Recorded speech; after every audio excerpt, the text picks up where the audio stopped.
Sou João Henrique e hoje vamos falar um pouco sobre grandezas elétricas.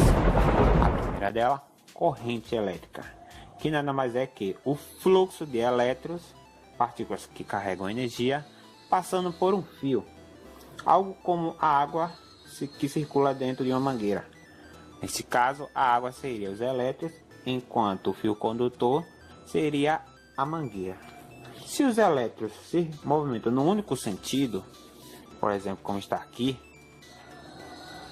essa corrente é chamada de contínua.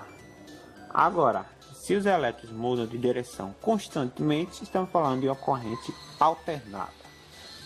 Na prática, a diferença entre elas está na capacidade de transmitir energia para locais distantes.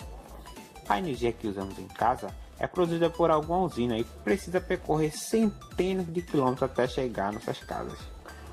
Quando a energia é transmitida por uma corrente alternada, ela não perde muita força no meio do caminho. Já na contínua, o desperdício é muito grande. Isso porque a corrente alternada pode facilmente ficar com uma voltagem muito mais alta que a contínua. E quanto maior essa voltagem, mais longe a energia chega sem perder força no trajeto. Como exemplo de corrente contínua, temos a pilha e a bateria, pois a energia gerada é usada nos próprios aparelhos que a carregam. Não precisam ir muito longe. Já na corrente alternada, temos a tomada de casa. A diferença entre ela e as torres de transmissão são apenas a voltagem que é reduzida nos transformadores antes de chegar em nossas residências. Vocês podem perceber aqui pela fórmula, a intensidade da corrente é diretamente proporcional à variação de cargas. Ou seja, quanto maior for o fluxo de elétrons passando por aqui, ou seja, quanto mais cargas tiverem aqui, maior será a intensidade. E quanto maior for a intensidade, melhor será o rendimento dos objetos. Por exemplo, aqui essa lâmpada, ela iluminará muito mais se a intensidade da corrente for de 10 amperes do que de 5 amperes.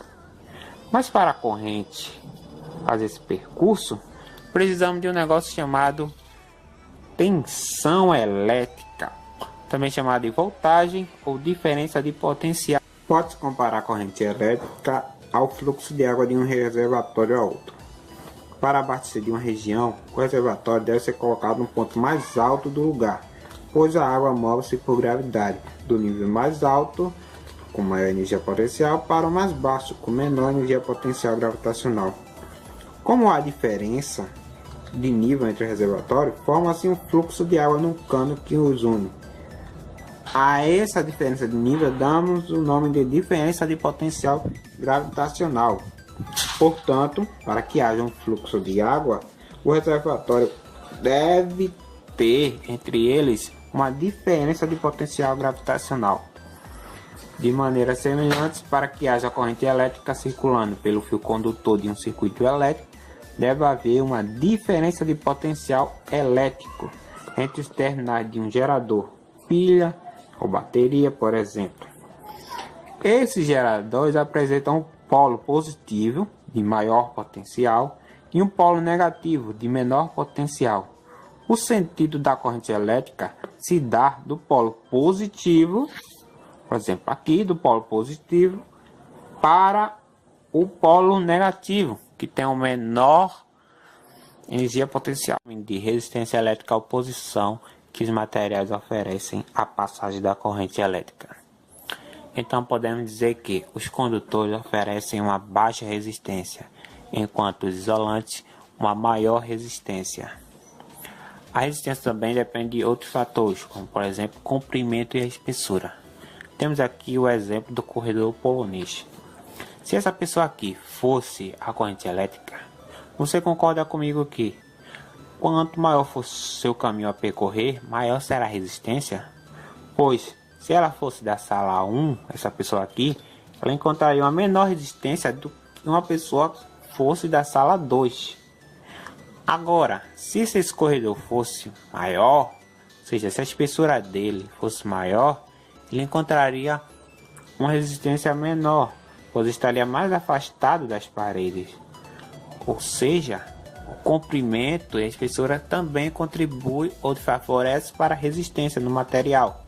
Quanto maior for o comprimento, maior será a resistência. Quanto maior a espessura, menor será a resistência. A resistência também depende do material. Por exemplo, o cobre, ele tem uma resistência menor do que o titânio. Agora, a prata tem uma resistência menor do que o cobre. Resistência, voltagem e corrente elétrica estão relacionadas na fórmula da primeira lei de Ohm, onde corrente elétrica é dada pela razão entre voltagem e resistência. Por exemplo, um condutor possui 10 ohms de resistência e nele é aplicada uma tensão de 110 volts. Quanto de que será a corrente elétrica?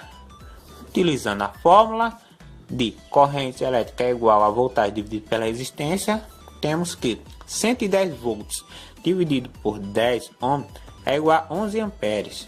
Se vocês perceberem, há uma proporção, ou seja, a corrente elétrica ela é diretamente proporcional à voltagem e inversamente proporcional à resistência.